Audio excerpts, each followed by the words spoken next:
Hi hello friends, എല്ലാ കൂട്ടുകാർക്കും നമ്മുടെ മഴതോരും മുമ്പേ സീരിയലിന്റെ ഇനി വരാൻ പോകുന്ന ഒരു അടിപൊളി എപ്പിസോഡിന്റെ റിവ്യൂയിലേക്ക് തന്നെ സ്വാഗതം കേട്ടോ.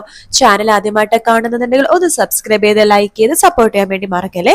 അങ്ങനെ അലീനയാണെങ്കിൽ എല്ലാവരുടെയും യാത്ര പറഞ്ഞ് പോവാൻ വേണ്ടി നിൽക്കാട്ടോ. എന്തിന് അവിടെ നിൽക്കുന്ന തൂണിനോടും തുരുമ്പിനോടും വരെ യാത്ര പറയുന്നുണ്ട്. അപ്പൊ അവസാനം യാത്ര പറയാൻ പോണത് നമ്മുടെ വൈജയന്തിന്റെ അടുത്തേക്കാണ്. അതെ, അങ്ങനെ ശരണ്യന്റെ വീട്ടുകാരെ പോയി കണ്ട് അവരുടെ അടുത്ത് യാത്ര പറഞ്ഞ് അവർക്കും ആകെ വിഷമമായി പോയിട്ടോ. കാരണം അലീനെ വിളിപ്പുറത്ത് എത്തില്ലല്ലോ എന്നൊക്കെ ആലോചിച്ച്, പിന്നെ കുറച്ച് ദൂരെയാണല്ലോ, അപ്പൊ അതുകൊണ്ട് അത് ആ ഒരു അകൽച്ച, അത്രയും ദൂരത്തേക്ക് പോവാണല്ലോ എന്നൊരു ടെൻഷനും പേടിയും പിന്നെ ആ ഒരു വിഷമവും ഒക്കെ അവരൊക്കെ എല്ലാവർക്കും ഉണ്ടായിരുന്നു. അങ്ങനെ അലീന എല്ലായിടത്ത് യാത്ര പറഞ്ഞ് പോവാണ്. ഇനിയിപ്പോ നാളെ പോകുന്നത് നമ്മുടെ വൈജയന്തിന്റെ അടുത്തേക്കാട്ടോ. അതെ, അലീന അങ്ങനെ വൈജയന്തിന്റെ അടുത്തേക്ക് യാത്ര പറയാൻ വേണ്ടി പോകാണ്. അവിടെ എത്തുമ്പോഴേക്കും നമ്മുടെ കമലയാണ് വാതിൽ തുറക്കുന്നത്. ഓ, ഇവളായിരുന്നോ? എന്തിനാണ് ഇവിടെ കെട്ടിയെടുത്തത്? മേഡം, ഞാൻ ഇനി ഇവിടേക്ക് വരുമെന്നൊന്നുമില്ല. അവസാനമായിട്ട് എല്ലാവരോടും യാത്ര പറഞ്ഞിട്ട് പോവാൻ വേണ്ടി വന്നത്. ഓ, അറിഞ്ഞു, നീ എവിടെയോ വേറെ സ്ഥലത്ത് ജോലിക്ക് പോകണത്. എടി, ആ കുടുംബം നശിക്കാതെ നോക്കടി എന്നൊക്കെ പറഞ്ഞിട്ട് കമല കുറ്റപ്പെടുന്നുണ്ട് കേട്ടോ. അതിനുശേഷം മേഡം, ഞാൻ വഴക്കിനൊന്നും വന്നതല്ല, നിങ്ങൾ എല്ലാവരെയും കണ്ടിട്ട് ഒന്ന് യാത്ര പറയാൻ വേണ്ടി വന്നതേ ഉള്ളൂ. അല്ല വൈജയന്തി മേഡം, ഉണ്ട്, റൂമിലുണ്ട്, ചെന്ന് കൊടുക്ക്, കിട്ടും, കൈയോടെ കിട്ടും എന്നൊക്കെ പറയുന്നുണ്ട്. അങ്ങനെ അലീന വൈജയന്തി റൂമിലേക്ക് പോവാണ്. വൈജയന്തി അവിടെ ഇങ്ങനെ എഴുന്നേറ്റ് ഇങ്ങനെ നടക്കുമായിരിക്കും കേട്ടോ. മേഡം എന്ന് പറഞ്ഞു വിളിക്കുമ്പോ, നീ എന്തിനാടി എന്നെ കാണാൻ വേണ്ടി വന്നത്? ഓ, രാവിലെ തന്നെ ഇവളുടെ തിരുമുഖമാണല്ലോ ഞാൻ കണ്ടത്. ആരെ ഇവിടെ ഇങ്ങോട്ട് കയറ്റി വിട്ടത്? മേഡം, ഞാനായിട്ട് തന്നെ കേറി വന്നതാണ്. ഓ, നിനക്ക് പിന്നെ ഇത് സ്വന്തം വീട്ട് എഴുത്താന്നിരിക്കുകയാണല്ലോ കുടുംബക്കാര് മൊത്തം. അതുകൊണ്ട് എന്നെ കൊണ്ടൊന്നും പറയിപ്പിക്കണ്ട. ഇപ്പൊ ഇത് ഞാൻ ജനിച്ചു വളർന്ന വീടല്ല, നീ ജനിച്ചു വളർന്ന വീട് പോലെയാ നീ പെരുമാറുന്നത്. മേഡം, ഞാൻ പറഞ്ഞല്ലോ, ഞാൻ കുറ്റപ്പെടുത്താനോ ശകാരത്തിനോ വഴക്കിനോ ഒന്നും വേണ്ടി വന്നതല്ല. മേഡത്തിനെ ചിലപ്പോ ഇനി കാണാൻ പറ്റില്ലെങ്കിലോ? അതെന്താടി, ഞാൻ ചത്തുപോകോ? അയ്യോ മേഡം, അങ്ങനെയൊന്നും ആവരുതേ, ഞാൻ പ്രാർത്ഥിക്കുന്നുള്ളൂ. ഞാനിവിടെ നിന്ന് പോകുവാണ്. അറിഞ്ഞിരുന്നു നീ പോകുമെന്ന് പറഞ്ഞത്. നിന്റെ അഭിനയക നിന്റെ കയ്യിൽ വെച്ചാ മതി.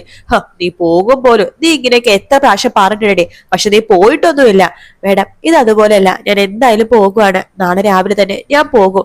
ഇനിയിപ്പോ നിങ്ങളൊന്നും എപ്പോ കാണാൻ പറ്റുമെന്നോ എന്തോ ഒന്നും അറിയില്ലല്ലോ, അതുകൊണ്ടിട്ടാണ്. പിന്നെ ഒരു അപേക്ഷയുണ്ട്, ഞാനിവിടെ നിന്ന് പോയി കഴിഞ്ഞാൽ മേഡം വീട്ടിലേക്ക് പോകണം.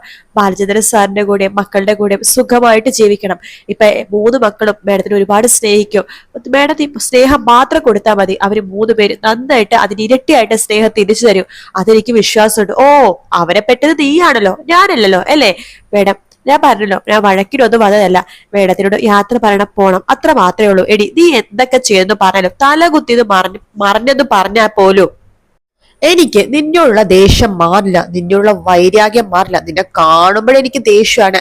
ആയിക്കോട്ടെ മേഡം, പക്ഷെ മേഡത്തിനോട് ഒരു കാര്യം, അവസാനമായിട്ട് ഒരു കാര്യം കൂടി എനിക്ക് പറയാനുണ്ട്. ഇനി എന്താണ് നിനക്ക് പറയാനുള്ളത്? ഓ, പറഞ്ഞിട്ടൊന്നും മതിയായില്ല നിനക്ക്.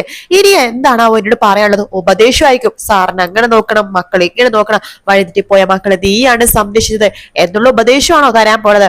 അല്ല മേഡം, അതൊന്നുമല്ല. മേഡത്തിന് ഒരു ജീവിതമൊക്കെ ഉണ്ടായിരുന്നു വർഷങ്ങൾക്ക് മുമ്പ്, ഒരു 23 വർഷങ്ങൾക്ക് മുമ്പ്. മേഡം എന്നെ പോലെ തന്നെ ഒരു പെൺകുട്ടിയായിരുന്നു അല്ലേ? അതിനുശേഷം മേഡം ആഗ്രഹം പോയപ്പോഴാണ് മേഡത്തിന്റെ സ്വഭാവം ആകെ മാറിയത്. എന്താ മേഡം, അത് ശരിയല്ലേ?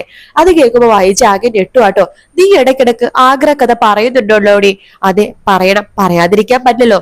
മേഡത്തിന്റെ ജീവിതം മാറി മറന്നത് അവിടെ വെച്ചിട്ടാണല്ലോ മേഡം എന്ന് പറയാണ്. നീ എന്താ ഉദ്ദേശിച്ചത്? മേഡത്തിന് അവിടെ ഒരു ജീവിതം ഉണ്ടായിരുന്നു, ജീവനുണ്ടായിരുന്നു മേഡത്തിന്റെ വയറ്റില്. എന്താ ശരിയായിരുന്നില്ലേ? ഇതൊക്കെ കേട്ടാൽ ഷോക്കായിട്ട് നിൽക്കാണ് വൈജയന്തി കേട്ടോ. നീ പറഞ്ഞതൊക്കെ കള്ളമാണ്. നീ എന്തിനാ ഇങ്ങനെയൊക്കെ പറഞ്ഞത്? ഇങ്ങനത്തെ ഒരു സംഭവം ഉണ്ടായിട്ടേ ഇല്ല. മേഡം, ഞാൻ ഈ കാര്യം ആരോടും പറയാൻ പോണതില്ല. മേഡം, ഞാൻ പറയണതൊക്കെ സത്യം തന്നെയാണെന്ന് മേഡത്തിന് അറിയാം. എന്റെ മുമ്പിൽ എത്ര അഭിനയിച്ചാലും മേഡത്തിന്റെ കണ്ണുകൾ സത്യം പറയുന്നുണ്ട്. ഞാനൊരു കാര്യം അങ്ങോട്ട് ജസ്റ്റ് പറയാൻ വേണ്ടി മാത്രം. മേഡത്തിനും ഒരു ജീവിതം ഉണ്ടായിരുന്നു, ജീവനുണ്ടായിരുന്നു. മേഡം ഒരാളെ ആത്മാർത്ഥമായിട്ട് സ്നേഹിച്ചിട്ടുണ്ട്. ഭാര്യ ഭർത്താക്കന്മാരെ പോലെ നിങ്ങൾ കഴിഞ്ഞിട്ടുണ്ട്. നിങ്ങൾക്കൊരു കുഞ്ഞു ജനിക്കാൻ വേണ്ടി പോകുന്ന ഘട്ടത്തിലാണ് മേഡം പിന്നീട് നാട്ടിലേക്ക് വന്നത്. ശേഷം ഞാനൊന്നും പറയുന്നില്ല. അതിനുശേഷം മേഡത്തിന് എന്തൊക്കെ സംഭവിച്ചത് മേഡത്തിന് തന്നെ അറിയാലോ.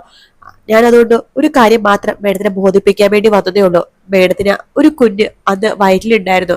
പ്രസവത്തോടെ ആ കുഞ്ഞ് മരിച്ചു എന്നാണ് മേഡത്തിന്റെ വീട്ടുകാരും സഹോദരന്മാരും അമ്മയും അച്ഛനും എല്ലാം തെറ്റിദ്ധരിപ്പിച്ചത്. സത്യം പറഞ്ഞാൽ അതങ്ങനെയല്ല മേഡം എന്ന് പറയാണ്. നീ എന്തൊക്കെയാണ് ഈ പറയണത്? അതെ, ഞാൻ പറഞ്ഞത് സത്യം തന്നെയാണ്. മേഡത്തിന്റെ ആ കുഞ്ഞ് മരിച്ചിട്ടില്ല മേഡം. ആ കുഞ്ഞ് പിന്നീട് ജനിച്ചു കഴിഞ്ഞപ്പോ തന്നെ മേഡത്തിന്റെ അച്ഛൻ ഒരു അനാഥാലയത്തിലേക്ക് മാറ്റി.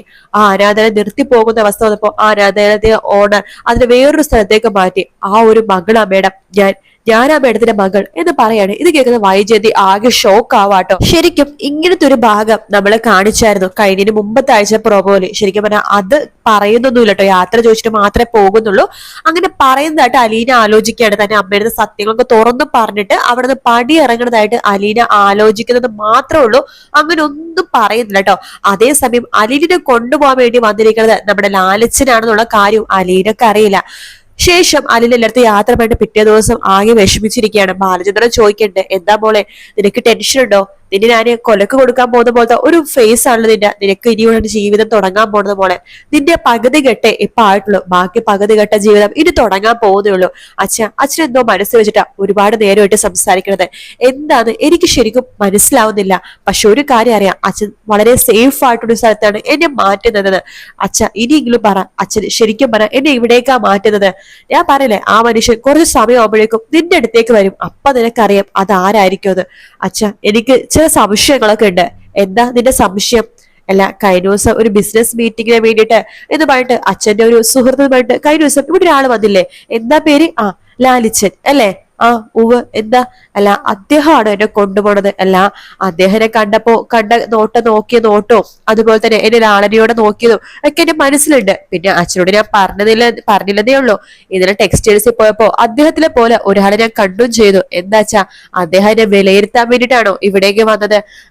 അതായത് എന്നെ കണ്ട് ഇഷ്ടപ്പെടുകയാണെങ്കിൽ കൊണ്ടുപോകുന്നു പറയാൻ വേണ്ടിട്ടോ, ഇഷ്ടപ്പെടുമോ ഇല്ലയോ നോക്കാൻ വേണ്ടിയിട്ടാണോ ഇവിടേക്ക് വന്നത്? പറയച്ചാ, അങ്ങനെയാണോ? മോളെ, നിന്റെ ധാരണ ഒന്നും തെറ്റിയിട്ടില്ല. അദ്ദേഹം തന്നെ അതിനെ കൊണ്ടുപോകാൻ വേണ്ടി പോണത്. പക്ഷെ എന്നെ പോലെ തന്നെ എന്നെക്കാളും മുകളിലായിരിക്കും അദ്ദേഹം നിനക്ക് വാക്ക് തരുവാണ് എന്നൊക്കെ അലീന എടുത്ത് പറയുന്നുണ്ട്. അങ്ങനെ നമ്മുടെ സ്റ്റാൻലി വന്ന് അലീനെ കൊണ്ടുപോകാൻ പോകുന്ന ഭാഗമാണ് നമ്മൾ വീക്കെൻഡ് പ്രൊമോയിൽ കാണാൻ പോണത്. ഇനി ശരിയാട്ടോ, അലീനയുടെ പകുതി ജീവിതം മാത്രമേ ഇപ്പൊ ആയിട്ടുള്ളൂ. ഇനി ബാക്കി പകുതി തുടങ്ങാൻ പോകുന്നുള്ളൂ. ഈ സ്റ്റാൻലിക്ക് 3 മക്കളാണ്, 2 ആണും 1 പെണ്ണും. അതായത് അവര് വേറെ ആയിട്ടാ നിൽക്കുന്നത് കേട്ടോ. അപ്പൊ അതിന്റെ കുറെ ഭാഗങ്ങളും അവരുടെ മക്കൾ അതിനേക്കാൾ ഇവരുടെ അത്രയും തരികിട അല്ല കേട്ടോ. ബാലചന്ദ്രന്റെ മക്കളുടെ അത്രയും തരികിട ആയിരുന്നില്ല. അത് രോഹിത്തിന്റെയും ബബിതയുടെ കാര്യമാണ് ഉദ്ദേശിച്ചത്. അവരെക്കാളൊക്കെ കുറച്ച് പൊടിക്ക് കുറവാണെങ്കിലും കുറച്ച് അടിച്ചുപൊളി സ്റ്റൈലാണ്. അപ്പൊ അവരും ചെറിയ തെറ്റുകളിലേക്കൊക്കെ പോകുന്നുണ്ട്. വലിയ വലിയ തെറ്റുകളൊന്നുമല്ല, ബബിത ചെയ്ത പോലത്തെ തെറ്റൊന്നുമല്ല, എന്നാലും ചെറിയ ചെറിയ തെറ്റുകളൊക്കെ പോകണം. അപ്പൊ അവരുടെ ആ ഒരു സ്വഭാവം നന്നാക്കി എടുക്കണം. പിന്നെ അവരെ നേർവഴിക്ക് നടത്തലുമാണ് നമ്മുടെ അലീനയുടെ അടുത്ത ഘട്ടം കേട്ടോ. അത് മാത്രല്ല, നമ്മുടെ അലീനയുടെ തിരിച്ചു കിട്ടി തന്റെ മകളാണെന്ന് സ്റ്റാൻലി അച്ഛനോട് പറയുമ്പോ നമ്മുടെ അച്ഛൻ പറയടാ, അവൻ നിന്റെ പൊട്ടനാക്കാടാ, അങ്ങനത്തെ ഒരു സംഭവം ഇല്ലടാ, നിന്റെ മന്ദബുദ്ധിയാക്കാടാ, അങ്ങനത്തെ ഒരു മകൾ നിനക്ക് ഇല്ലടാ എന്നൊക്കെ പറയുമ്പോ സ്റ്റാൻലി പറയുന്നുണ്ട്, അവള് നമ്മുടെ അമ്മേനെ എടുത്തു വെച്ച പോലെ, അതായത് അച്ഛന്റെ ഭാര്യ എന്റെ അമ്മേനെ എടുത്തു വെച്ച പോലെ തന്നെ അവൾ ഇരിക്കണേന്ന്. അപ്പോഴും നമ്മുടെ ഈ അപ്പാപ്പ വിശ്വസിക്കില്ല. പക്ഷെ അലീനെ കൂടെ തറവാട്ടിലേക്ക് പോകുമ്പോ ഈ അപ്പാപ്പന്റെ ഒരു നെട്ടലുണ്ട് കേട്ടോ. കാരണം തന്റെ ഭാര്യനെ എടുത്തു വെച്ച പോലെ അലീന ഇരിക്കണത്. പിന്നെ ഒരു DNA ടെസ്റ്റിന്റെ കാര്യം പോലും ഇല്ല.